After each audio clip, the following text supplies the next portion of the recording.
So we start off with trading punches back and forth, and it's easier to trade the crosses. So he does a cross, I parry. Inside parry, outside parry, inside parry. And notice that I am not moving his arm, I'm getting around his arm. And then I charge in. 1, 2, 3. He punches me. 1, 2, 3.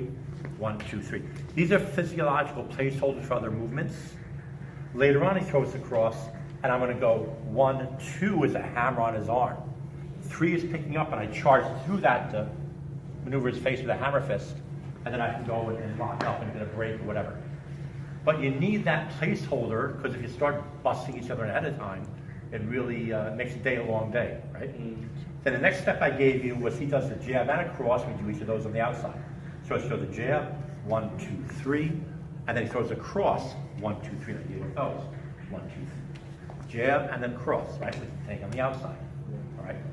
Then went through, he does a jab, and I throw a jab to the eye. So it's the first beat, that one beat is 2 movements. And then the second beat, I parry this down. And third, I'll take out the scapula or something, kind of hit from there, okay?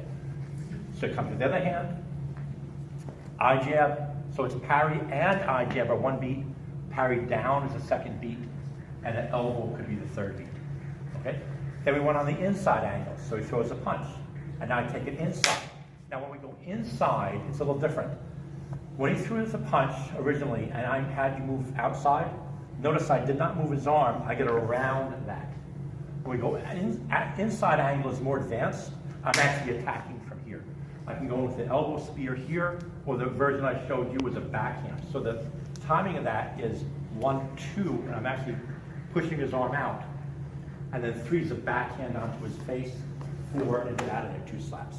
That actually comes from the Obsidera de Mano, and I'm feeding it back into the Sagan Labo, so you have both inside and outside. What I'm doing here is I want to push that arm out. As I'm playing on the outside line, it's my pectoral muscle versus his deltoid. But if I'm going on the inside line, now it's 2 equal muscle groups, my pec against his pec. So now I want to double that up on the parry, so both arms.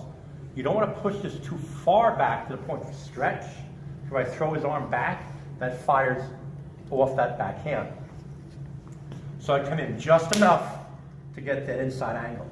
Now that backhand comes, I'm actually bouncing off his shoulder, because that means that his punch, his count is likely to come on the outside of my right arm.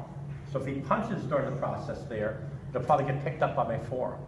You see it? And then come in and slap him and get out of the way. And you can get into a lot of depth on these. But understand that those motions, like if he punches, why are you circling all the way under here? It seems like a long way to go. It's a placeholder for hits that will drive the body in that action. Okay, it's not just waving your arms around. There's a purpose for that. And that's an overview of the Sagan Labo we've done so far.